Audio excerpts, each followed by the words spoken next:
All right, everyone, welcome to the Real Estate Game Changer Show. My name is Mike McKay. I'm your host based in the Jacksonville, Florida market. And each and every week, we do this show with people who are changing the game of real estate all over the country. And this is a live show, so if you have any questions, please put them in the comments for our guests to answer.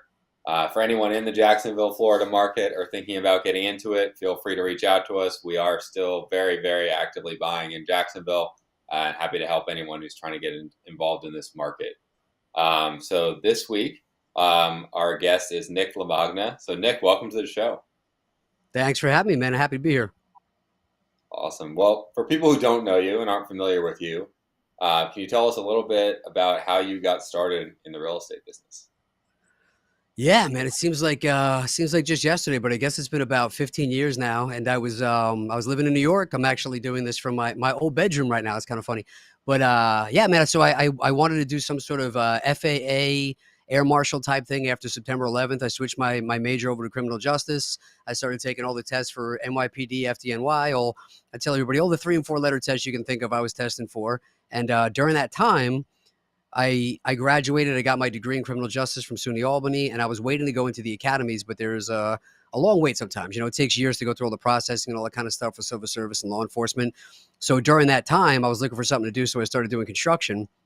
And I went into work one day and was working on a machine, and the machine's safeties failed and wound up injuring my hand, and it wound up being a permanent injury. And so I was out for about a year and a half, just getting surgeries and therapy and all kind of stuff. And during that time, I finally got called back for these departments, and they started saying, "Well, hey, what's going on with your hand?" And I was like, "Well, funny story. This is what happened." And so they go, "Look, you got to retest all over again now."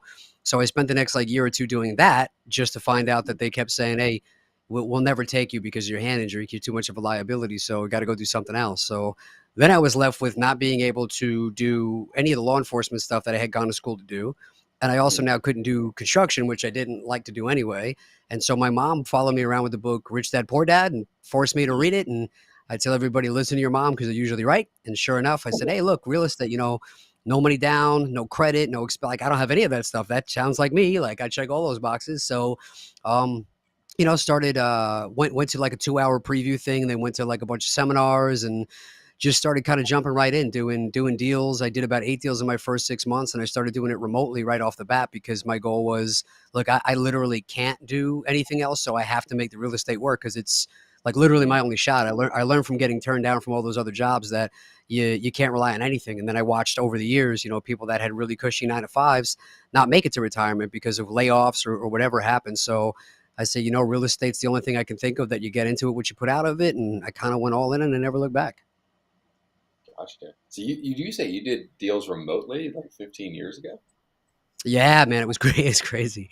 It was crazy. So Wow. I was pissed off about it when it happened because I remember, like like everybody, you want to Yeah. start investing only in your backyard, but Mhm. literally, I couldn't get any deals in New York, and it was just such a, mentally too, trying to think about how you can compete with all that money when you literally don't have any, and Mhm. it's like a Shark Tank. So I felt more comfortable going and buying deals in places like Georgia, where I went, well, look, I can buy it for like 40, 50 grand. I could put 20, 30 in, and it'll be worth Mhm. 150, 175. I felt like those were less risky, and if I could make a mistake on those ones, it was something I could bounce back from. And now I realize like a deal is a deal; it really doesn't matter. But I started having to put all these systems and processes in place to figure out how to safely invest remotely before we had like all these tools. So I mean, if I could do it then, anybody can do it now. It's like it's come such a long way, but it was crazy up until a couple of years ago. People still thought it was like a really weird thing to do. Yeah. Yeah, geez. I mean, now there's so many things that you can do with apps, and you've got Google Street View, and you can look at stuff. But back then, I don't really think most of that stuff was really around. So, No, man, it was tough, and even it was crazy because you look at like before it was like Bing Maps was like the big thing then. So you had the Bing Maps, and you would go on, and I would put in places that I was looking for deals in like Georgia or Indiana, and it would literally say like, we don't have any satellite maps or info of these places yet, and it was like, holy crap, like how am I supposed to work in these spots? But it's nuts because you look like 10 years later, a lot of those places we were looking. I remember the guy at the first one of the first classes I ever took. He's like, watch these markets. These are the markets that are going to wind up being big, and it was like Denver, Jacksonville, Kansas City, like Indianapolis, like Seattle. Like, I mean, he hit like these markets that all wound up doing like incredible. yeah. I mean, every place did, but I mean, he really. Like if I could have gone back in time and like doubled and tripled down on those areas, I would have been like, yeah, that would have been a smart play. Yeah. So were you were buying rentals back then, or you were wholesaling, or flipping, or what were you So doing? yeah, it was interesting because it was like right around that time where I feel like I caused the crash because everyone was like, "Oh, it's so easy. You just buy these houses. You don't need any money. They're worth more in 6 months." And I feel like the second I started putting offers out on houses, the market just crashed. So I feel like I caused that because that's like how you always feel. Like it was good until I got in. So I Hmm. started doing stuff, and like the market really shifted over like the 6 to 9 month period. So initially, I was doing deals where you could go in, no money down, get these liars loans, and they would give you money back at closing. So it's like I didn't put any money down. I actually got $20,000, $30,000 at closing when I closed on the property, and then you would just keep them as a rental and hope they would appreciate. And some of those worked out, some of them didn't work out. But I was able to take that money and then take some of that and put it down as like down payments into like partial payments for like hard money loans. Now buy rehab, rent, and refinancing properties and keep those as long term rentals and pull some cash out of those. And then during that period, they literally said like, well, no more cash out refi. Some of the stuff I think you're going to start to see a little bit of today they started pulling back on. So I got caught a little bit in the middle of that, and I had to find ways to get creative. So that's what really turned me into wholesaling at that time because it was like, well, look, if I'm striking out with these loans and there's all these complications and things are crazy, literally my mentor forced me. He was like, look, wholesale a deal or I'm not going to answer your phone call anymore. And so I literally was like, I'm going to do this just to prove to it that it doesn't work. And I wound up making like $1,700 on my first one. And then that same week I wholesaled my second one and made $10,000. And I was like, oh, like that actually works out for I get that now. I see what he was doing. So, and then the market kind of evolved back. So I've done a lot of everything. And I always say I'm going to focus on something, but it's just, you wind up with all these like tools in your tool belt and you look at deals and you're like, well, it works for this. I'd rather do that than not do that. So it's Yeah, been an interesting journey. So yeah, there was like a nice wholesale period in there before flipping came back. And then we went back into flipping and, I've always wholesaled though, regardless of what we were doing. There's always a deal to be wholesale. If it's not a deal to you, it's a deal to somebody else. yeah, 100%. And so did you shift back to New York at some period, at some point to So investing in New we only did one flip in New York ever. It was upstate in York? Orange, New York. But I never really did anything on Long Island. Never did anything in the boroughs. I have a wholesale deal. Like I'm working there a little bit now with a couple of guys, a couple of jiu-jitsu guys. Actually, it's pretty cool. Uh-huh. But now we never really went back because you start to see, dude, it's crazy. Like you being a New York guy too. When we Yeah, started going into like Charlotte, North Carolina, and buying these houses for like 65,000 and they were built like a few years before and they're like 4 bedroom 3 bathrooms, everyone's like a master, you're on like a nice large plot, you're in a good school district, and then you fix them up and they're worth like 150, 180, 190, and those houses are like 400,000 or 500,000 today. It's really yeah, hard to go back to New York and be like, I'm going to pay 600 something $1,000 for an 850, you know what I mean? Like I go, look, I can do 8 deals for the same price I can do one here, and I'll be able to turn and burn two, three, four, five of them by the time it's going to take me to lock one in here. So it just didn't really yeah, make sense. Not that you could probably, I'm sure people do it everywhere, but we just, some of those smaller markets, you can less competition, your money goes further. So we kind of fell in love with that model. yeah. So then you guys were, in all these other markets, and you were also flipping remotely, not just wholesaling. Yeah, no, it was mostly when I was doing the remote stuff, almost all of it was based on flipping. Yeah, that Okay. was that was like the bulk of it. Talk a little bit about, because a big topic on this show recently has been people talking about like just figuring out construction, right? And now you're taking it to a whole new level of figuring out construction without being there, right? So I think Sure. you've probably built some amazing systems processes in order to accomplish that. So do you want to talk a little bit more about that? Yeah, yeah. So that's something where you see some of these guys like a James Daynard and stuff like that, and they have so many systems dialed in that like that stuff. So I still feel like I know nothing, but at the time, like a lot of what we do is, I tell people I've always been deal specific, not market specific, and I've always just told everybody for years, like, hey, if you have something that you think is going to make me money, send it over to me and let me see because I'm interested in it. And then somebody would send me something, let's say in Charlotte, North Carolina, and I'd say, well, look, I don't know anybody there, but if the deal looks good, let me know and I'll dig in. And then what would happen is I'd look at the numbers. And initially I go and I have a local realtor pull me the comps. And if I go, okay, look, I'm just going to do like a gauge of the rehab. Let's say it's like 50, 70, whatever. I kind of eyeball it to just like on the high end too. Like if it's at this number, does it still look like it could be a deal? And if it did, then we would lock it under contract. Once that happened now, I would then go in and it's hard. I see people go into these different markets and they always want to know like, well, what are your construction costs? I'm like, mine don't really matter. I mean, there's so many variables on construction for what type of materials you're going to use, what type of market you're in, what type of price point you're in, like how busy Yeah. your contractors are. Like it's changed so much in all the different markets, even at the same time we were working in different markets. But so what you need to do is you need to find out like what's normal for your specific market. And we started to do that with just getting a bunch of contractors in there.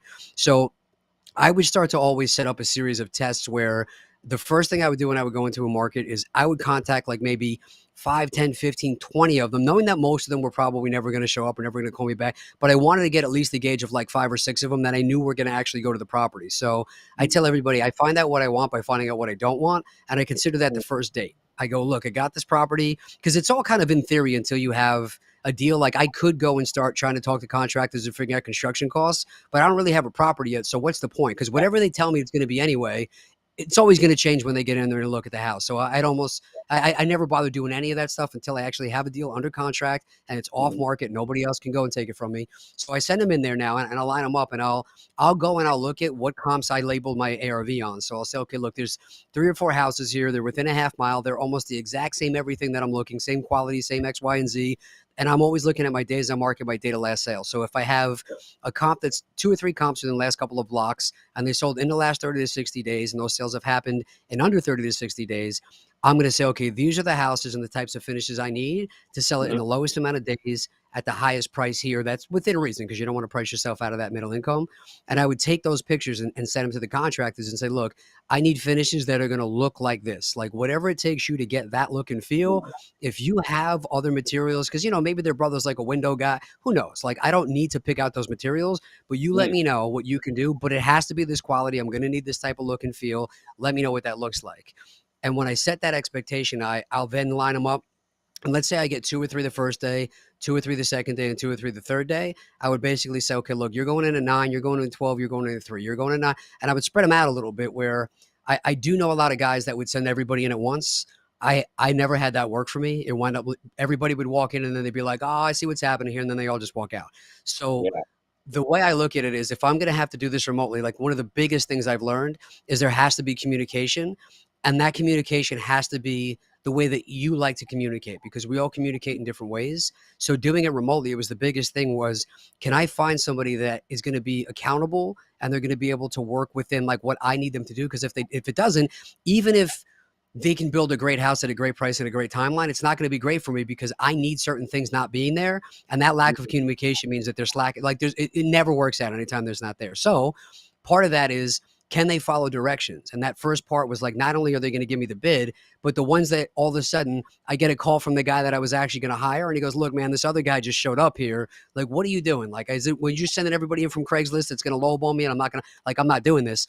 So immediately I go, well, that guy's out because he already couldn't follow that he was supposed to be there at 9. And now he cost me him and another like, so those little tests of like, I'm just asking you to Mm. show up on time. Like you're supposed to be there at 3. If you're not going to show up at 3, this is already going to be a disaster. No thanks. So it becomes Yeah. really quick. You're like, not my guy, not my guy, not my guy. So out of the ones that wind up showing up there now, I'm Mm. I'm saying, look, call me when you leave there and just let me know because they know around what it's going to be. Like I don't need them to go write the whole thing up and do all that stuff. Now I'm like, let's say I ballparked it at 50,000 or less.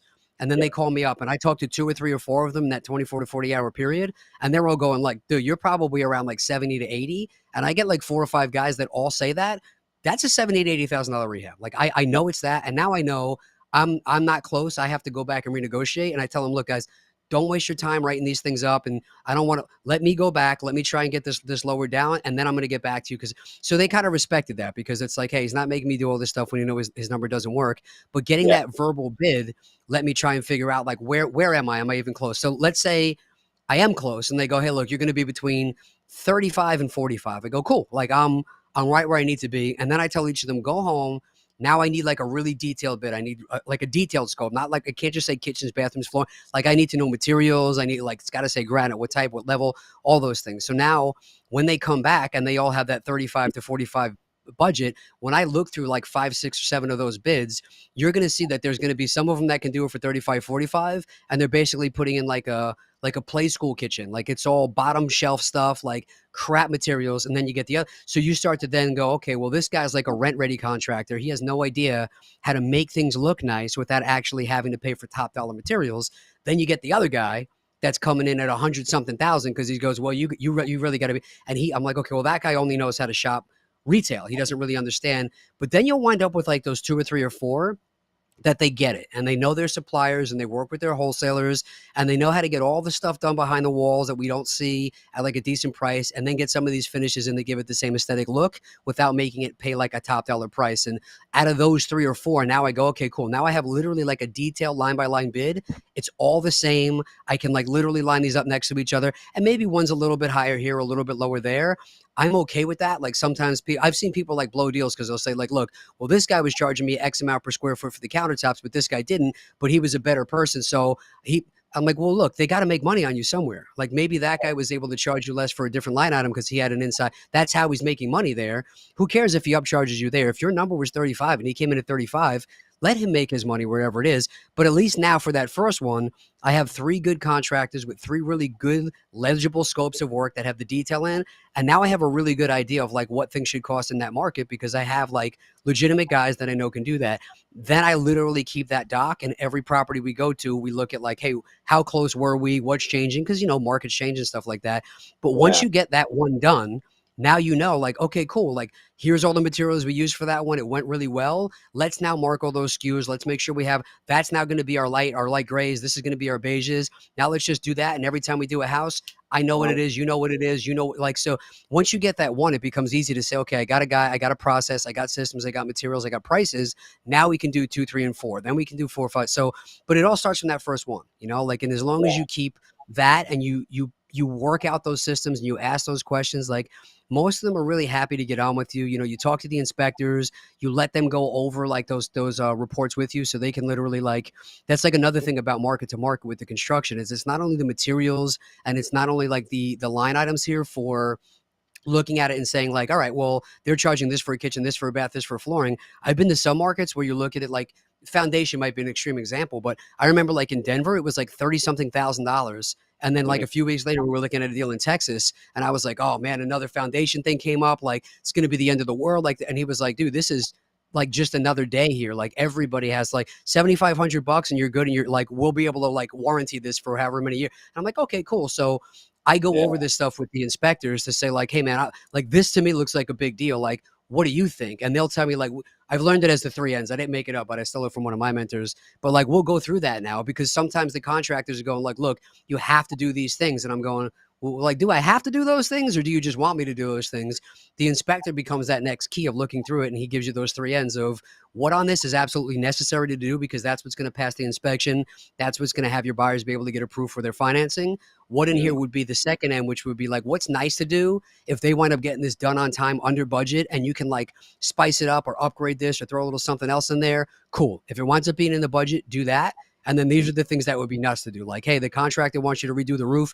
You got another 5, 6 years in that roof. Sell it because you're only holding it for another 6 months. Don't do that. Like, so that really Yeah. helps you get an idea for like what's normal in that area that you absolutely have to do and what those prices are for a realistic template for those price points. So very long answer. I don't know if that helped or not, but No, it does. So so when you say inspectors, you're having like a home inspection done before you send the contractors out, or no, so I'll get the contractors first because again, anything I'm gonna do that's gonna cost me money, I want to do all the free stuff first. So I'm getting okay. multiple ARV polls. I'm getting all the comps I can get that's sold in like the last 30 to 60 days. I'm sorry, last 3 to 6 months and last half mile from multiple different realtors. I'm calling and getting like I'm interviewing a bunch of. So I want to make sure that my ARV and my rehab budgets I at least have verbals on and I know they're good. And then if all that checks out, because again, I don't want to pay for the guy to do the inspection, 3, 4, $500, and then Sure. find out that all 4 of those contractors tell me I'm $50,000 is a waste of time, waste of money. So Mhm. I'll to answer your question though is like an important thing is I will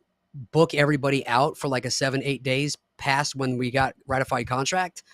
Because if I don't want to wait 3, 4, 5 days, and now the contractors get me the bids, and now I have to get the inspector out there, and now he's backed up for 14 days. So I'll Mhm. book him, and then if it turns out it didn't work out, they're always really cool about like, hey man, these numbers didn't check out let's cancel next Monday, but I'm going to keep you in line because I'm hoping to renegotiate with the seller. But either way now, I've done all this research. I got these teams in place. I'm going to find another deal in that market now if it's come that far, Sure. and so it's like, hey, dude, you're on call for the next one. I don't want to waste your time. And they're usually Yeah. pretty good. And even for them, like another thing that I've learned to do is I prep everybody like, hey, if you see something here, I'm not here. You are like, if you walk on that block and you know that that's the meth head block, call me and tell me that stuff, man, because I want to hear those things. And a lot of the time, like you'll get somebody who cares more about like the relationship of it. And they'll say like, hey, man, look, yeah, the numbers might work out, but there's a hole in the fence here and people cut through it to get to the liquor store. Like you're not going to be able to really sell or rent that house the way you think you are. If I were you, like good area, bad property, go 2 blocks over, go through, go. And they tell you like, hey man, kick me $50 for coming over here. But the second I walked in, there was syringes and dead hookers on the floor. You don't want to buy this here. And I'm like, oh man, I got you on the next one. So you're Yeah. not forking out like $400 or $500 to find out that it's a junk property anyway, or a street you don't want to be on. So, Yeah. again, like you said, you find out what you want, but find out what you don't want. But that Yeah. first deal that you get locked into a market, when you line up all those things and you get like multiple people coming in and out of that property, you're going to have an idea for like if you're in a good property in a good area. And if you're not, then you just tell them like, hey man, you know what I'm looking for. Where do I want to be? And those conversations will lead you to a deal in that area because there's always a good place and a bad place. You'll find it. Yeah. So how are you finding all these guys, the contractors you send out there the first time? Because I'm guessing you're looking for people who are more contractors who more work with investors versus just going to Angie's List or whatever other websites people use these days. Yeah, it's a little bit of depending on how I got it. So if I have like some good realtors there, they're always like a good referral because I'll say like, look, you send me some stuff that you recently like sold for other investors, and if they send me a few properties that I saw recently in that area that sold like, and again, low days on market, recent sales, and they look how mine look, I'm gonna say, well, look, who did that one? Because they're gonna have the ones that they're gonna say, look, so and so, they're known for doing a lot of rehabs around here, but every time I sell a house, I wind up getting phone calls for 2 or 3 weeks because this is falling apart, that's not working out, like. And so I'll ask for those referrals and then I'll talk to them a little bit too. And I'll say, okay, so and so referred you. Like I saw that you sold that house. How long did it take you?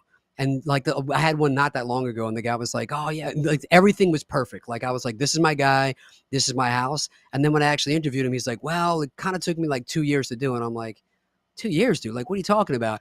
He's like, well, yeah, she sold the house for me and I did the work, but I lived in the house and I'm a contractor and I just work. And it was like, okay, you're not my guy. You know what I mean? So like those Yeah. conversations start because I tell everybody it's very easy to get a contractor. Getting them to come in and getting them to start the job, you're not going to have a problem with. It's getting them to finish that job. Like that's the thing. So I want to find out like who did they use that started and finished? Because a lot of the times you find out like that guy came in the bottom of the ninth and bailed out the two other contractors that didn't finish it before. So I want those ones that I know they come in, they get it done, and they finish.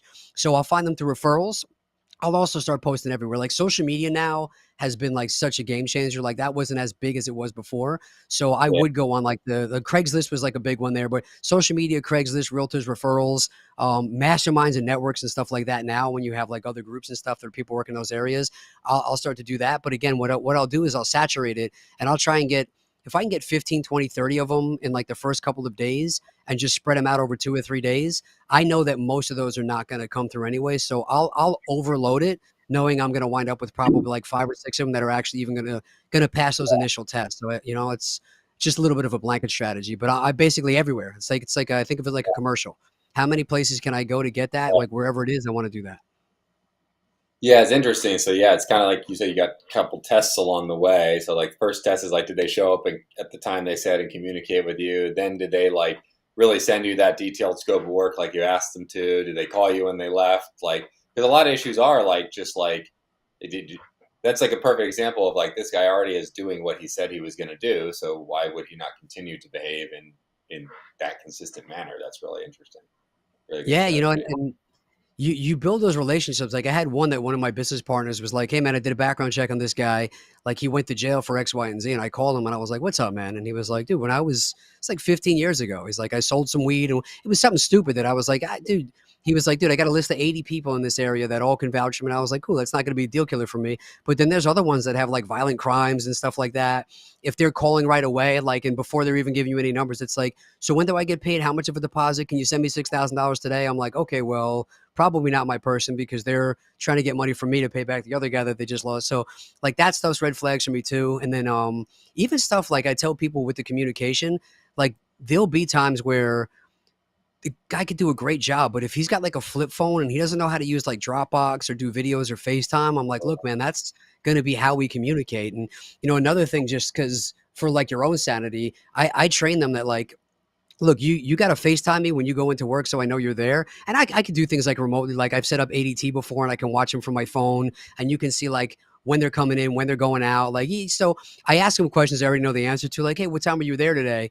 And if, so I have a 72-hour rule that if I catch them slacking off, not showing up, lying within 72 hours, like they're out. Like I never want to, they have like a certain time to fix it. But that's what I found is like the biggest thing, probably like on site and also like remotely with rehabbing, is people go, well, contractor's not showing up. He lied to me this one day. He didn't hit this deadline.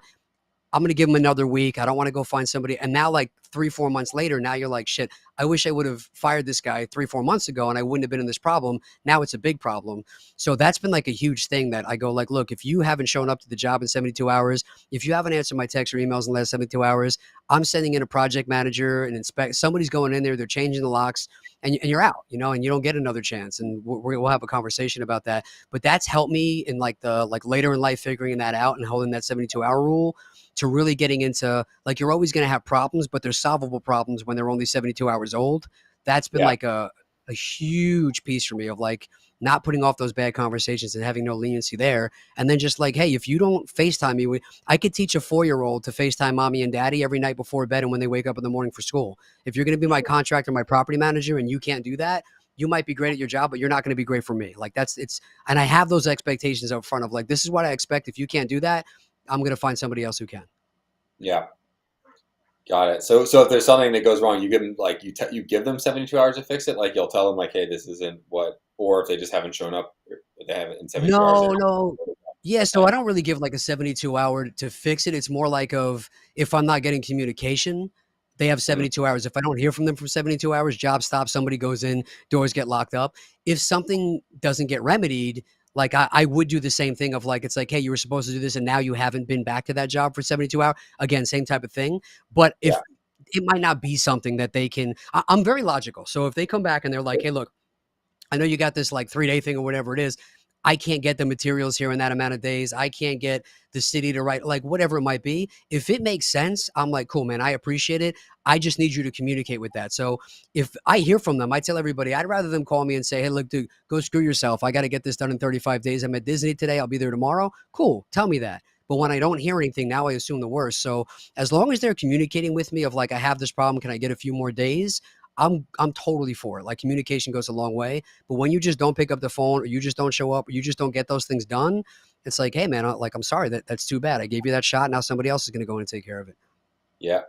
And so you said project manager. So do you have project managers on the ground in all these areas, or how do you do that? Yes. Yeah. So what I do is we've changed it a little bit to call it project overseer because people would get confused with project management. Whereas like on a lot of these jobs, they assume that that means you're paying them like a percentage of whatever the renovation cost is, which isn't what I do.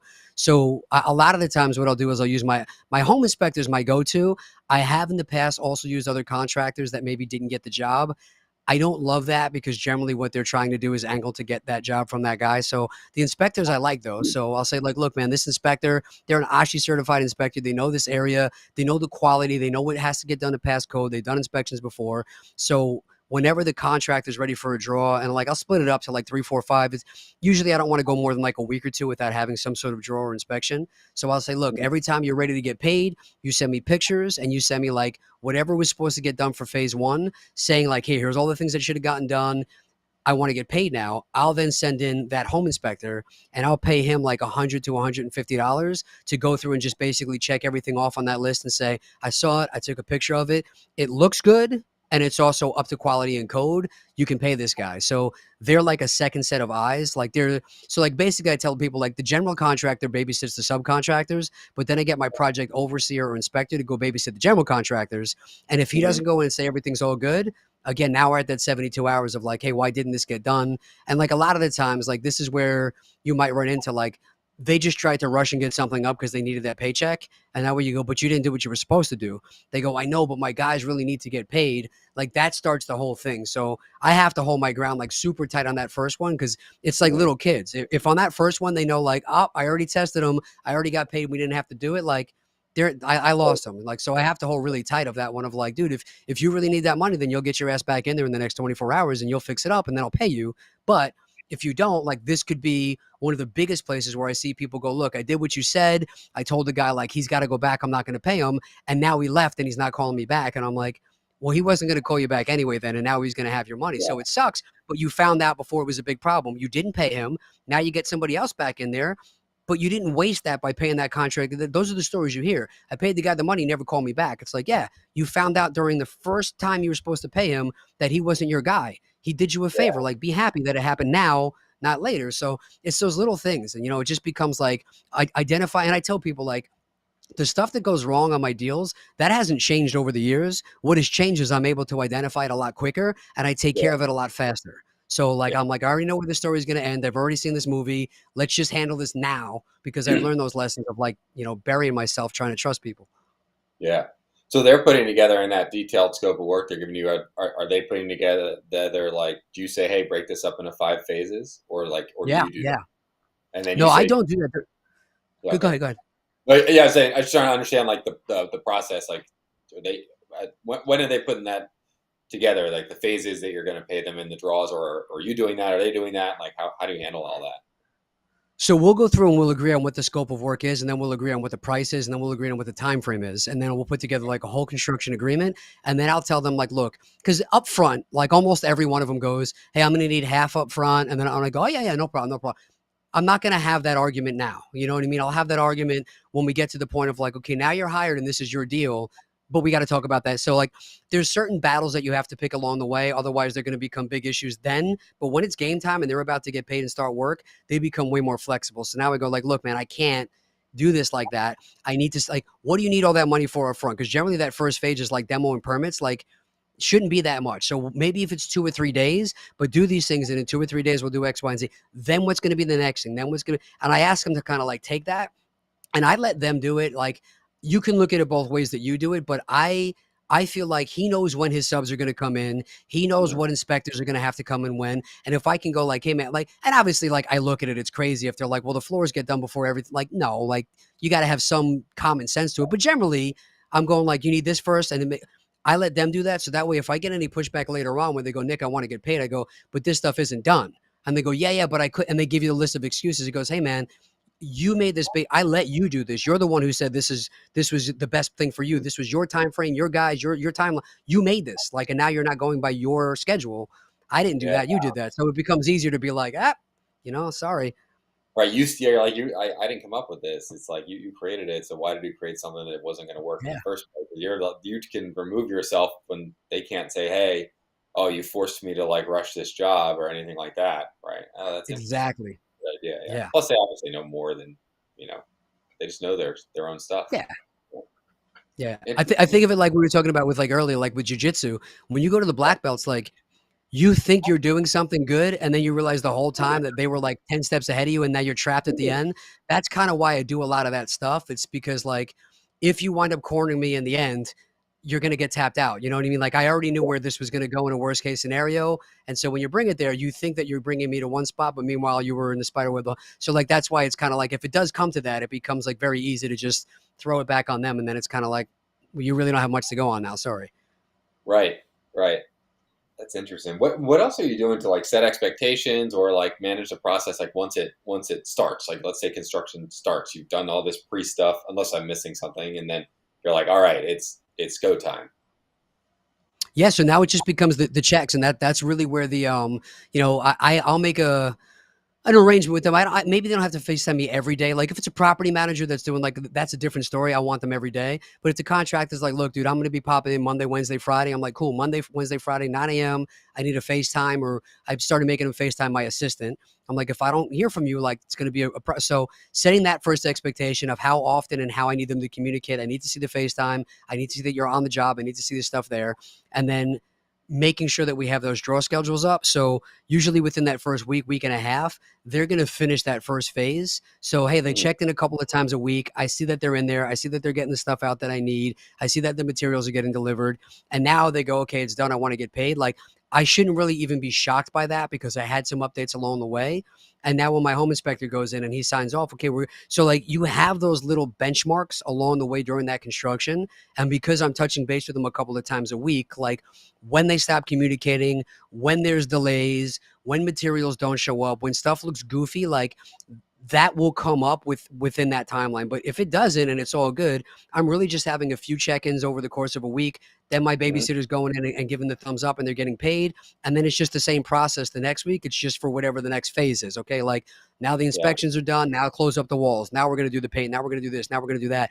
And it's very repetitive. It's just whatever the next phase of that renovation is. I'm just checking that. But it's the same thing throughout the whole thing. And then I always leave that little drawback at the end of that 10 or 15% because generally that's going to be what their profit is. So if I pay Right. them that up front, now they're chasing the next deal instead of holding on. So I really want to know, like, I don't want to pay you until I get a final inspection now, because that's where now my buyers go through and they go, well, what about this and what about that? And their inspector comes back and goes, well, this door doesn't close right and the floor is. So now I go, look, man, you want that last 10 to 15%. You have to go back in and finish that stuff. Once their inspector says we're good, then I'll release that last draw for you. And that's probably what their profit was on that deal. So Yeah. but because I set it up with that series of checks and balances along the way, I should really only be covering like their labor and materials up until the end. And then the carrot is like, now you've covered all your labor and materials. You better make sure that you get that last one because that's what the whole carrot was that you were chasing. So if you don't come back and fix those things, you're already off on another job. You pay them that last 10 or 15%, they made their money. Good luck getting them to come back. Wait, so you're saying that's the your inspector or that's the buyer's inspector? No, the buyer's inspectors. So when they come back, Really? I go, okay, look, our thing's done now. Let's, make sure we get somebody in there and, I'll hold that a little bit. And, it's got to be within reason because they're not going to wait like 30, 45 days sometimes. But generally, like in these markets, especially the way it's been, like you get an open house that week and there's people in there, like they're getting somebody out within a week or so, and the other thing here is like, I always try and let them know, like, look, this isn't a one and done. Like the carrot that you get by doing a great job is I'm going to get you another two. You do good on two, I'm going to get you three. You do good on three, I'm going to get you five. Like, so a lot of them, they want that relationship. So I get better contractors by letting them know, like, if this goes well, I might be the only guy you have to work for the next 1 or 2 years. And like that goes a long way with them that they'll come back where if they just thought it was like a one and done, they're not going to do some of these things, but they'll come back and they'll be like, hey man, like, just so you know, I threw this extra thing in there because I thought it would look really good and it's going to help you. And I'll come back and I'll take care of X, Y, and Z, like, because they want that next job, the next job, and the next job. So I don't have to worry about it as much if I have them on another project of mine, because I know they'll come back because they want to get but if it's the first one, that's where you have to be a little bit careful. Yeah. No, absolutely. And then how are you, when you get those initial bids, right? And I'm asking a lot of questions about this because this has been a hot topic recently on the show and just in general. Is like, how do you, you can get bids from different guys, but are you doing anything to know that their quality of work, right? I mean, you can have one guy do a bathroom with the same materials, another guy, one guy looks like crap, and the other guy looks, like 5-star hotel.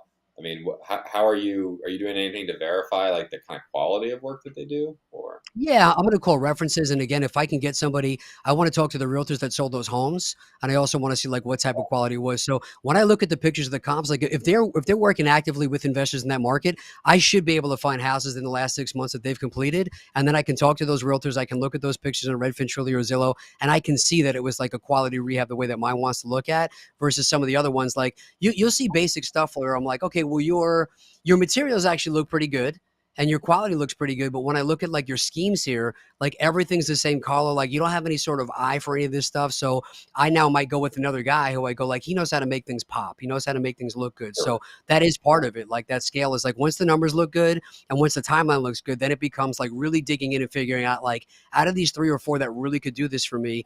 Now I'm going to look at like their current work. I'm going to look at their background. I'm going to get references and I'm going to pick the one that I work best with. Cause I tell everybody you could have three guys or girls that all can do the same job with the same amount of time and the same everything. And there's going to be one of them that you're going, look, like, yeah, which one do we use? This one is kind of weird. Like I tell him jokes, he doesn't get it. Like we're not really just clicking. It's kind of like a strange thing. And then you're going to go, but this other one, he reminds me of my buddy John Law. I'm like, I feel like I've known him for years. Like that person that you feel like you just click with, you're going to have so much of a better experience with than somebody else. Because over the years, there's people that like, I'll say like, hey, you got a guy or a girl that I can use? And they'll say, oh, this is like my A+ guy. Like I'm giving you gold right here. And I'll say, look, man, I already used that guy like 2 years ago. The reason I need somebody is because that guy was terrible. And they're shocked. So it's like, just because that was a good person for you doesn't mean that they're a good person for me. So like using that Yeah. same analogy, when everything is the same on paper, that's what it comes down to. You really have to find out like in your gut with your personality, which one is a better fit for you, because that's the one you're going to have the better experience with. So like that same analogy when I say like, everybody has somebody in their life that they just cannot stand. They're like, you know what? The sound of that person's voice, like I block them on social media. I find out they're going to be somewhere. I'm not even going to show up there. Like that person that you cannot stand to be around, see, or hear, somebody else married. And they want to be around that person. They want to be buried with that person. Like they want to spend eternity with that person. So it doesn't mean that that was a bad person. It means it was a bad fit for you. And people think that Hmm. that only works in personal relationships, and it 100% holds up in business relationships as well. Like that part to me has been the biggest thing where I've learned over time, like go with your gut, go with who you like and who you communicate well with. Because when I substitute somebody that I go, look, they're not really my guy, like we don't really get along, but they're going to make me money, it never works out long term. Never. Yeah. Yeah. Yeah. You got to like the people that you're working with for sure. Um, what else for people who are doing stuff in remote markets? Like, what other tips do you have to share with them? I'd say like the three biggest things I see people getting in trouble with, especially with like flips and things like that, is if I'm in a remote market, I'm looking at pull everything. So I tell like the realtors, like again, because I ask the questions I already know the answer to. I make the joke of like your daughter walks into the room and she's got chocolate all over her face, and you go, "Hey, did you get into Dad's Donuts?" And she goes, "No." It's like, I know you did. I wanted to see what you said. So I want to ask them like, "Hey, I got this property. Like, what do you think you could sell it for?" And I'll initially look up like some of like the biggest selling agents in that zip code that have sold the most. They got the most amount of views, the most amount of activity, and I want to find out from them like, hey, I'm going to be fixing this property up. Once I sell it, I don't know who I'm going to list it with. Like, what do you think you'd be able to sell it for in like a 30, 60-day period? And I want to get like a few different opinions on that, because if I'm getting it from like a wholesaler or something like that, and they're telling me, look, you can sell this for 250, and every one of those realtors is going like, hey, 180, 185, I'm going to, well, why? So you start to learn a little bit about, well, yeah, on paper, you look like you're in this area, but those comps are on literally the wrong side of the tracks, or they're past the freeway, or they're next to this. And then you start to see like what the little nuances are there, because there's always going to be barriers of like, this is the good area, this is the bad area. These properties could be on the same street, but they are not the same comp. And like that Mhm. stuff starts to really open up with those realtors. So now I either have to go back and renegotiate, or I'm out of that deal. But now I have like a good contact there. So I would say like make use of every conversation you have, even if the deal doesn't work out. I've used that deal to basically put a team together now. And I go, cool, I got three really great realtors, three really great contractors, two really good inspectors. Let's go find a deal here now, because I got people I can go now, and they give me those things. So the first thing is like, they're either going to mess up the ARV, the Mhm. rehab budgets, or they're going to mismanage the construction during that construction period. So the ARV being rock solid and making sure, especially in this market now, that you're getting apples to apples and you're staying within those middle income price points, I think is Mhm. huge. So we've always looked at things like FHA loan limits and tried to stay within those, because I'll Mhm. get people that go, look, Nick, I'm going to flip this property in Dallas, and it's like an $800,000 property. And I go, yeah, man, but like 3-bed, 2-bath homes that are like 1,500 square feet on average are selling at like 250 to 300 here. What makes you think you're going to sell a $2 million home? And they're like, well, look at it. It's amazing. I get it's amazing, but it's 8,000 square feet. I don't see anybody in the last 2 years that's bought anything over 2,000 square feet. So my backing up here, it's trust the comps. When I go and I talk to those agents and they tell me I can sell it for X amount of dollars, I then go, do me a favor, send me just everything that sold within a mile in the last 6 months. And I want them to send me everything, because I'll go through that, and then I'll say like, the data just told me that I can't buy anything that's a 1-bed, 1-bath, because nothing has sold or rented that's a one. Like, and I'll take that information and go back and say like, hey, I must be missing something here.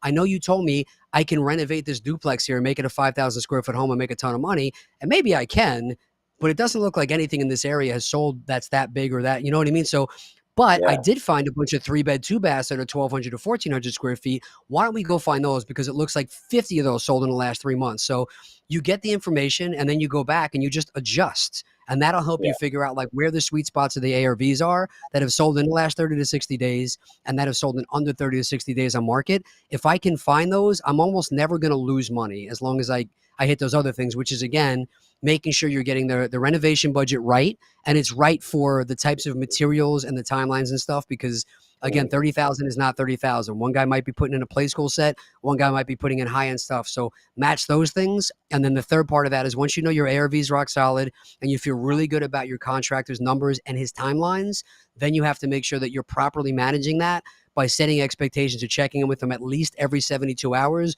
with mhm. pictures and videos and FaceTimes. And if they don't follow that, you need to pull the band-aid and fire them. And if you do those things, not that you won't have problems, but you shouldn't get into a deal thinking you're going to make a bunch of money and 6 months later say I lost everything. Yeah, no, that's a good point. Yeah, find out if there's an issue early and solve it. Yeah. Oh, and so you said earlier that you still do a lot of wholesaling. Um, so are you sourcing all of your own inventory for these flips you're doing, then wholesaling kind of what you don't want, or how are you looking at that?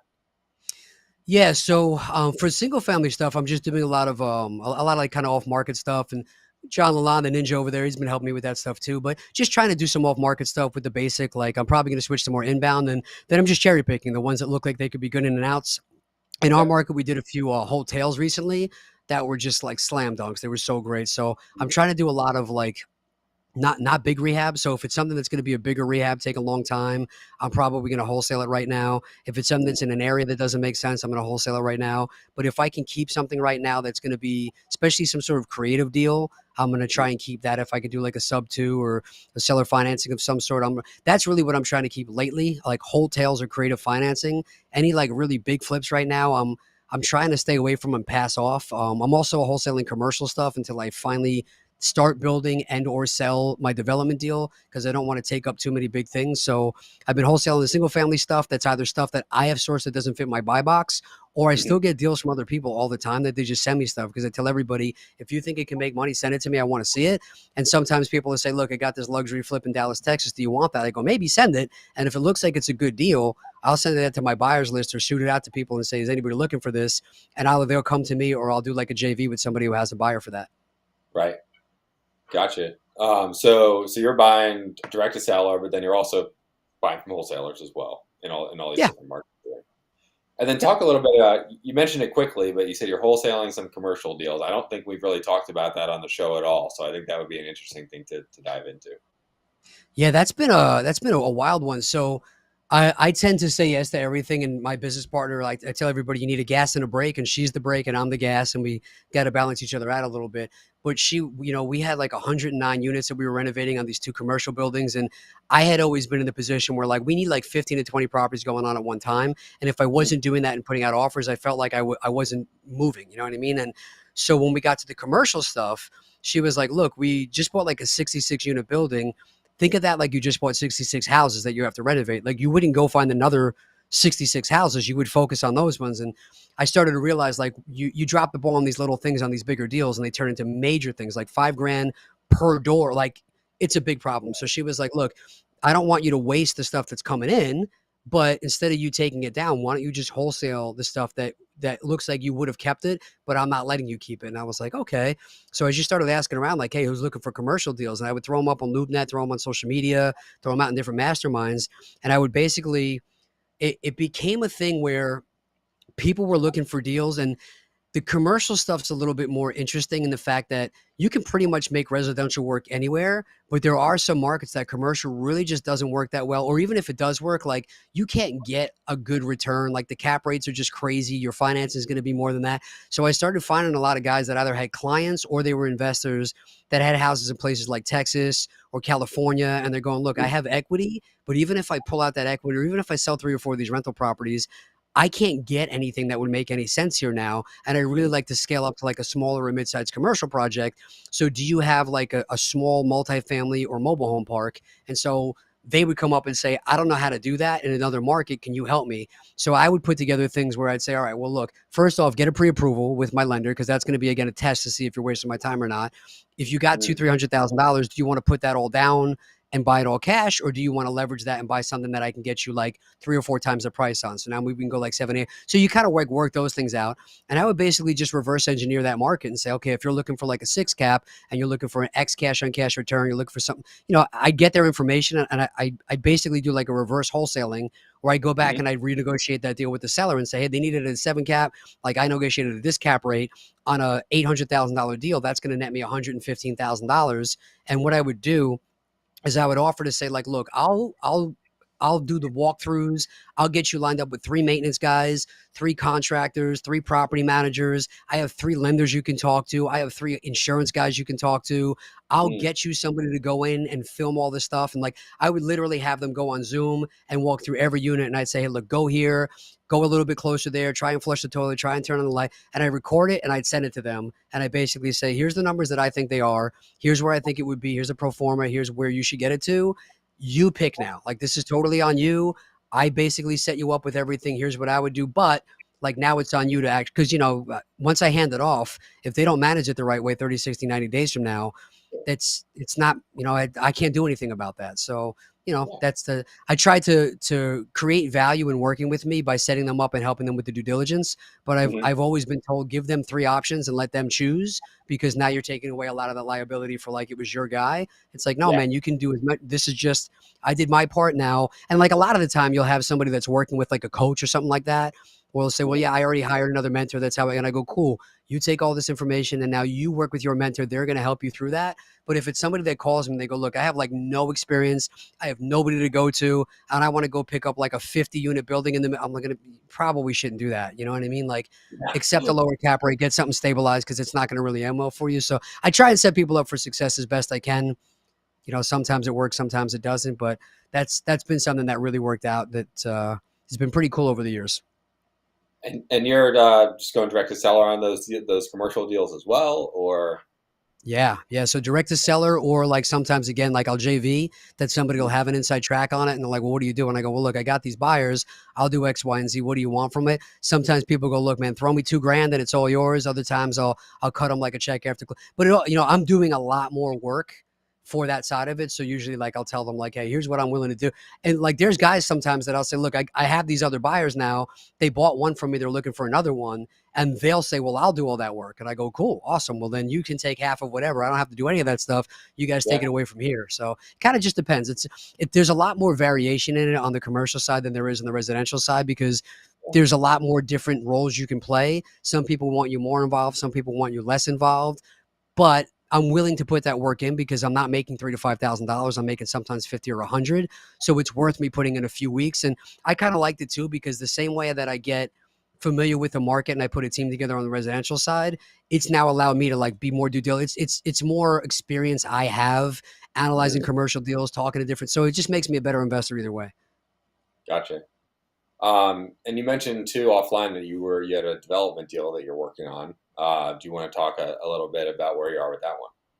Yeah, man, that was so cool. So that was a huge learning experience, because I get people all the time that they're like, "Hey, man, like, I drive down my area and I see these a couple of lots over here. I figure I'll just buy them and I'll just build like an 8 unit there, and it'll be all good." And I'm like, "Oh, well, how much money do you have?" Well, not a lot. I'm like, dude, you have no idea the amount of like time and like all. I have such a new respect now when you see like all these things going up, because I Yeah. realize that 2 or 3 years that stuff has been like in the works before you see it get there.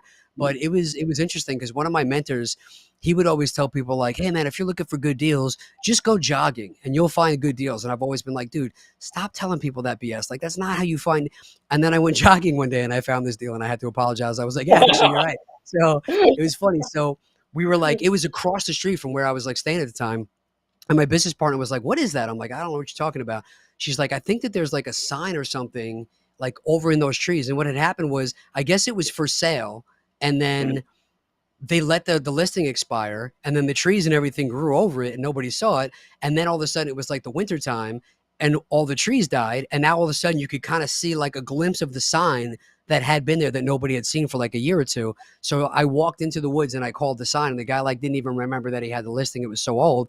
And he was harassing me about it a little bit. He's like, "Hey, you want to buy? You want to buy? You want to buy?" And I was like, "Dude, I don't really even do land. I don't really know." Like, I was just basically calling. I'm probably not your guy, because I'm not going to be able to commit to this, because I don't know what I'm doing. Like, I shouldn't have even called you.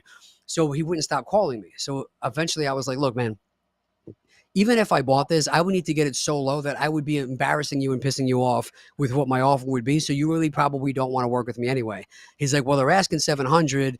What could you even offer?" And I told him 300, just figuring nothing would happen. And he calls me back the next day and he's like, "Accepted." And I was like, "Oh, well," so like, I guess I got to do this now. So I was like, whoops. So, but it was cool. So they wound up taking it, and he told me like the whole story, like the seller, which I'm sure like legally he wasn't supposed to do.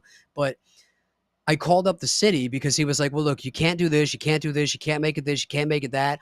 And so I was like, "All right, well, let me call the village and figure out like who do I need to talk to find out what I can do." And this was another Mm-hmm. thing where it all comes down to relationships, man. Like getting the right person on the phone. So I got the guy on the phone. His name was Mike, and I was like, "Hey, man, like I'm looking at buying this. I just put it under contract. I know I can't make a coffee shop, and I can't make this, and I can't do that, and I can't do that. But what can I do?" And he goes, "Well, it's very interesting. Why are you telling me you can't do these things?" And I go, "Well, because I talked to the realtor and I talked to the broker and I talked to this other investor and I told them all these things." And he goes, "Well, I think it's really interesting because I'm the guy who makes all those decisions. And nobody's called me and asked me about doing any of those things. And if they would have, I would be open to having the conversation. But every time I tell them, like, hey, if you have a plan there, come into my office with your plan and let's talk about it." He goes, and they never do. He goes, "But even if it doesn't work, if you Mm-hmm. sit down and you come in, I know everywhere in this village and I know what I can get approved and what I can't. So even if it doesn't work here, if you have a good plan or a good project, like I'll find the place to get it approved, but we'll see if you're just another guy who calls up and I never see him." And I was like, cool. So I went and I put a little time in. We got a civil engineer and we started going through the process of like, well, what can we do? What could this be? And then we started learning about how you can like plug into the city and you can look at like most of them have what's called a comprehensive plan where it'll Mm-hmm. tell you what they've already basically mapped out for that city for the next like 5, 10, 15, 20, 30 years. And it like, it changes a little bit from time to time, but you go, cool. Like I can already see that where our land is, they already plan on putting townhomes there. They already plan on putting multifamily density next to it. And then they were going to do commercial and retail. And you kind of see like what they have going on. And so we Huh. went and we talked to the guy and we go, "Hey man, like our plan is this. What do you think?" And he was like, "Well, look, the more you can work within what they already had in place there, the better chance that they're going to approve it." Because, almost like what we said with the contractors. When I let Mm-hmm. them come up with like, "Hey, this is how these drawers are going to be broken down," like you came up with this. When I go back to them and I go, "Look, I want to build 31 townhomes there," and they come back and they go, "We don't want townhomes. Why do you want to do those?" I can go, "Well, because on this piece of paper here 10 years ago, you said this is what you wanted. That's why I'm building that there. Like, you tell me if I'm missing something there." So you learn to kind of like figure out what they already want there and kind of play to them a little bit. And that's like what we started doing. And that becomes a negotiation for like, we want to build 80, they want to build 5. We want to build 40, they want to build 10. And then you kind of settle somewhere. But like as the builder, we're looking for density. And then you find out like in that area, like what is a buildable lot? And then like how big does that have to be? And how many of those can we actually put on these 9 acres? Because me not knowing, I'm thinking I got 9 acres, I can build like so much stuff on here. And then you realize like the actual buildable amount on those is like there's setbacks and there's got to be curb this and the ducks need a place to go and the wolves need like there's all this crap that comes up in there. So then you figure it out like between the engineer and you talk to the village and they give you like a conditional approval. Then we get into the point where you have to get like the town involved. And now they go, okay, well, you have to post notices and there's going to be a hearing and you have to put a sign out and they're going to have to be able to like come in and like voice their opinions. But in the middle of that, we had COVID and literally they shut down the Oh, city. So we yeah. couldn't get the approval for like not 9 months because there was no meetings. And then we wound up being like literally the first meeting that the city's ever had that was a virtual meeting. They were like, look, we're going to do the Zoom thing. Don't worry. Nobody's going to be on this thing. Like nobody. And he was so wrong, dude. There was so many people on it, like more than have ever showed up.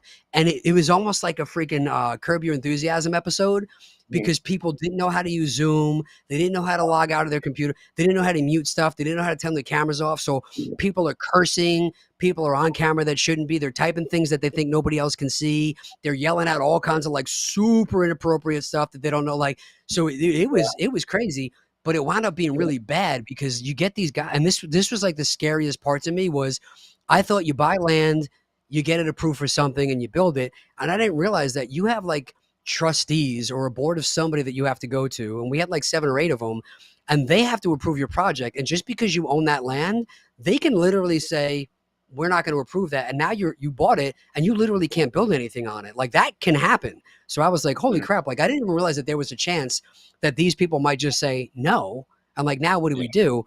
And because all of like the people had signed on and dragged this thing out for like 3.5 hours at 7 o'clock at night on a Monday, these people are tired now. They're pissed. They're hungry. They want to go to bed. And now they're like, you know what? Maybe we don't need this project. And maybe this is a bad idea.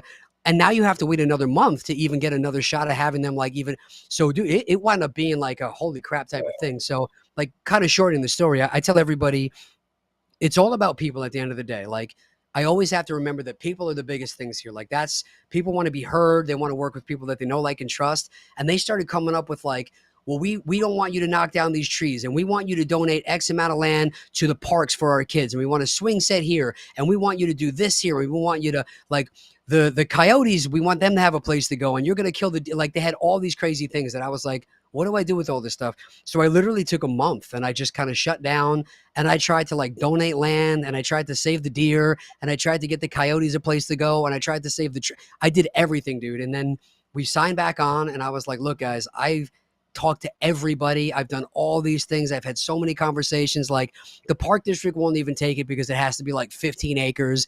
They actually look at deer as a nuisance. They don't want to save them. They want them to get the hell out of there. Nobody even realized that coyote are living with deer. So that was news to us. The trees are actually old and they're a fire hazard and it's going to cause X. So I went back and was like, I tried to give you guys everything you've ever wanted. Here's what I could do. Here's what I couldn't do. At this point, there's nothing else I can do. So if you guys don't want the project at this point, I guess this is it. I'm sorry. And there was like total silence. And I was like, I was just ready to tap out. I was like, there's nothing else I can do. This is it. And they came back and they were like, hey, we get it, approved. And I was like, what just happened? And I realized like it was back to kind of like that Carla rule about people is they had a bunch of other people that come into town and they want to put up a Walmart or they want to put up X, Y, and Z. And they don't listen at all to the people and they voice their opinions and everybody just basically craps on them and says, too bad, we're going to do whatever we want.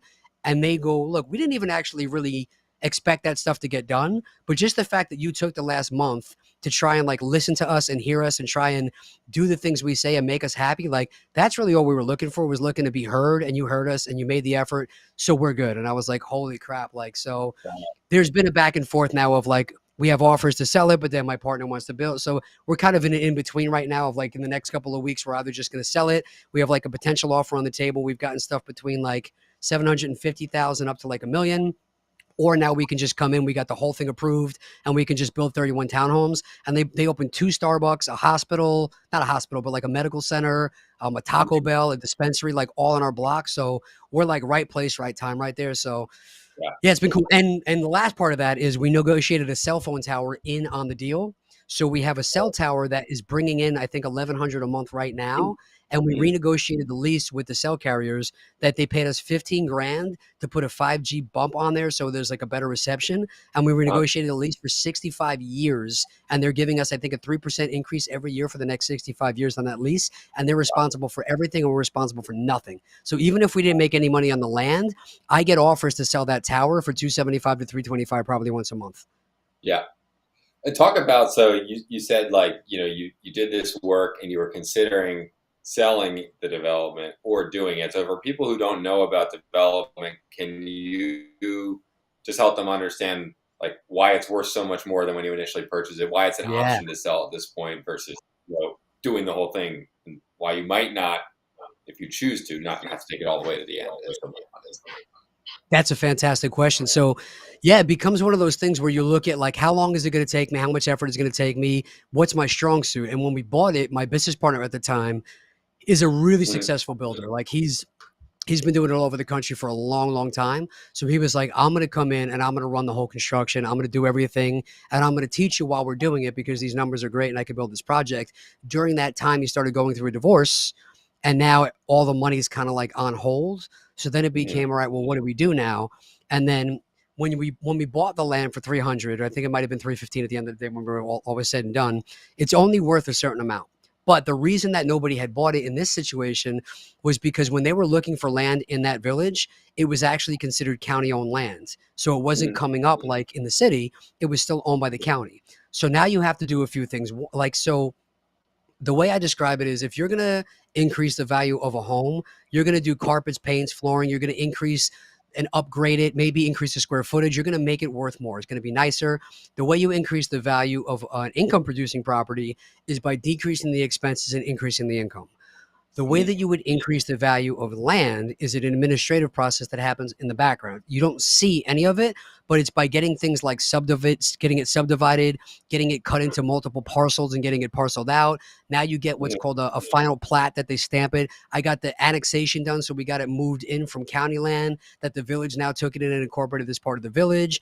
And then they Mhm. literally did like a final plat and a final stamp of approval, and they approved our project. So we had an architecture and an engineer plans done. We had wetland studies done. We had like all the economical tests done to know that it wasn't like radioactive land. So we paid probably over six figures to get it to the point where we spent all the time getting the experts in there. And then when we were said and done, the county had now approved the project, so we knew we could build these exact models with these exact specs and these exact footprints, and like everything was done. Every Mhm. time you get another approval or another stamp, or you take it further and further to what's considered builder ready, now that you have that stamp, it's worth so much more to a builder because you did all that stuff in the background, and now they can just kind of come in and build. So Mhm. if you look at like the comps for like this is what raw lots go for in this area, and then you figure, okay, but what are like unimproved buildable lots going for? What are the big boys going to pay for that? There's going to be a major difference between like the $20,000 a lot you can get for the raw land versus like the $50,000 a lot you can get for the buildable land. And now if you have 31 lots that you've gotten subdivided on there to build those homes, and you've increased that at $20,000-$30,000 per lot for that builder, you can Mhm. make like a massive amount of money. Now the builder's going to make a ton of money too. So like for our thing, it just became, if Homeboy's going to come in and he's going to build, I'm okay with that because I don't mind go. But in the middle of that, like the market's in a weird place right now. How strong Mhm. do I feel about if I'm going to sell these in 18, 24 months? Because it's going to take a while to get those to that point. Or are we Mhm. going to do like a build to rent, which I would feel a lot more comfortable with? So you just have market risk though. So you have to weigh out what's my market risk for what the market's going to be in 18, 24 months versus I can take a big old fat paycheck of three or 400,000 now for selling off that project. And I still get to keep this. So we parceled off the cell tower and then I put it in another company that I own, and it's Ah, totally separate now. So we sell off the land project to the builder or we build on it. The cell phone tower has nothing to do with it anymore. It's a completely different entity. got it. So you could even keep that cell phone tower for as long as you wanted, even if you sold the land to when it's been Exactly. built. Yep. So the cell phone tower is yours forever. It's not part of the land sale. That's awesome. Very interesting. And I know one thing you want to talk about in the show today is we were talking a little bit about it offline before, but I know you do a lot of jujitsu and fighting and MMA. So I don't know how long you've been doing it for a while, but you want to talk about how that is kind of like interplayed with your real estate career? Yeah, yeah. Man, I love, I could talk jiu-jitsu all day long, but I tell everybody jiu-jitsu is the new golf. The old thing used to be like, hey, if you want to like open up your business circles, if you want to talk to like really successful people, if you want to find like private lenders and stuff, go play golf. You'll meet doctors, you'll meet lawyers, you'll meet celebrity. Dude, jujitsu is that now. Like on any given day, especially like when you train during the day. I remember we were training on the mats one day. And I hadn't put it together at this point, and a couple of people like, so now podcasts and stuff. But before the podcast, like nobody really knew what I did. So Sure. somebody's like, "Hey man, you do real estate?" I was like, "Yeah, yeah." And they started asking me questions about like houses and flipping and financing and stuff. And I looked around and everybody stopped trading and they just were listening to our conversation. And I was like, oh. And then we started asking other people like what they did. And I realized, oh yeah, it's like 11:30 on a Tuesday. Everybody here is either like a pro fighter, a Yeah. student, police firefighter, or like a successful entrepreneur because they don't have to be at the 9 to 5. And I was like, oh, Mhm. so I started realizing like that there's a bunch of other guys in there that had a lot of money, that they did other stuff that I would have never known. And once they become like financially free, a lot of guys for whatever reason go, I want to learn how to fight. So they start doing like jujitsu or boxing or whatever it is. So it became like this natural transition that you start like sharing the mats. Like, dude, you go to Henzo's, you could literally go there and roll with Guy Ritchie. Like it's Yeah. insane. It's the only thing where like it's even now, like in a lot of these like upcoming fighters and guys like that, they all want to get into real estate. And when I've opened doors for like athletes and musicians, like a guy like Brian Callen is like a comedian, and it's like, hey man, you train, you're into this. I'm a black belt under Matt Serra. They go, oh, like they know that you've been through a certain amount of stuff if you got a black belt from a certain guy, and they Mhm. respect that guy. So you already kind of have like a pass or an in of like Mhm. you must not be a complete freaking idiot or piece of crap if this, you know what I mean, if you know that guy because they know what kind of character Sure. that guy is. So it's kind of one of those things where if guys are in the jujitsu circles, it usually takes a phone call or two to verify, like, hey, how is this guy? Should I go meet him? Should I get on his podcast? And so it's dude, it's opened up like relationship capital, like that I could never dreamed of for people that have agreed to come on the podcast, or people that agree to meet me for dinner or lunch, or want to do business or talk business, or Mhm. introduce me to either somebody who has money, has deals, or they have money and they have deals and they want to have that talk. And it's just been incredible, man, especially like traveling around when it becomes like, hey, somebody comes on the podcast or somebody wants to meet you to talk about business. And it's like, cool, I'll come in and I'll meet you. But hey, while I'm in town, why don't we meet at your school and we'll go roll together for like an hour or 45 minutes? And like, as you Yeah. know, do that bonding experience where you go and you meet somebody, and especially do like, I can't tell you how many times it's like, hey, let's meet 5:30 a.m. at this gym and go train, and they never show up. Like, so when people show up in the morning and it's like it's still dark out and they're tired and they're like, all right, I don't want to be here, but I'm here. Let's roll. You're like, okay, cool. Like, I know you're serious. You know I'm serious. Like, and it gets you that kind of. There's no credibility you can build like meeting somebody in the morning and just rolling with them for an hour. That it's kind of like you get that bond, you establish that trust, and it just makes business so much easier, man. So I love it. Like the community, every part of it has helped. And then like transitioning into the business side of it, like not only the doors that it's opened and the circles that I've like gotten into because of jujitsu. You look at the way like a day on the mat was like I trained with Marab today. He's like a number 2 bantamweight in the world. He's probably going to be the champion soon. And like you go and you roll with him and he's so happy and like all these guys are just so successful. Like you leave there and that energy is contagious throughout your day. So whatever happens, like I could have a bad business thing, a loan falls apart or something. Like jujitsu and boxing and MMA have taught me to stay calm in bad situations and find a way out. But like if I get up in the morning and I train and I have good training with good training partners, there's not a lot that can ruin my day because it just I don't know, man. It gives you like that second wind or the second energy that like not that nothing can, but it makes it a lot easier to kind of ruin your mood when you got an hour and a half rolling at 6 o'clock in the morning. Like everything becomes a lot more manageable past that, you know? Yeah.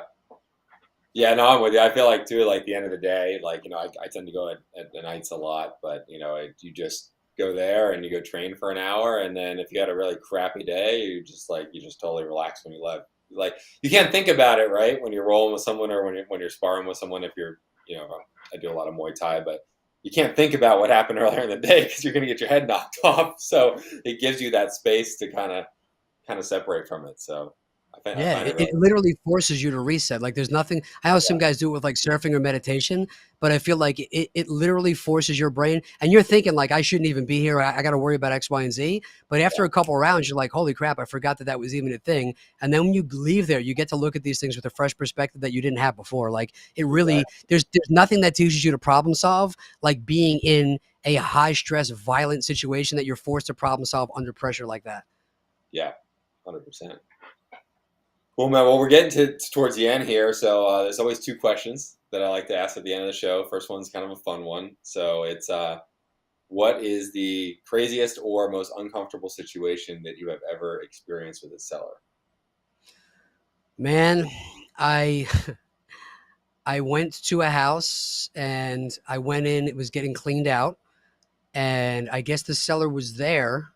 I don't know what she was doing there, but I went upstairs to make sure that the carpets were cleaned. And I turned around and I looked in the room, and all of the doors were wide open, all of the Mhm. windows were open, all the blinds were open.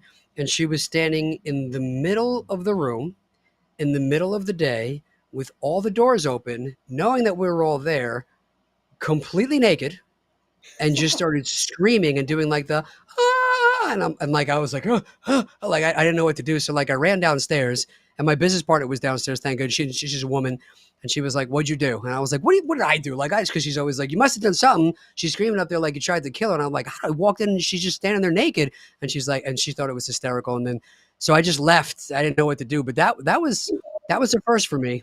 That was definitely a first for me. It was super weird, and then we had to like everything was kind of awkward after that. It was a little strange. Yeah, Yeah, so that was one. That was one. gotcha. So the second question I always like to ask is, if you could go back in time to 15 years ago, you're looking for your first deal, knowing what you know now, what's one piece of advice that you would give yourself? So I went in very aggressive, thinking I had to be rich tomorrow. Mm, And I went too hard too fast and probably should have taken my time a little bit.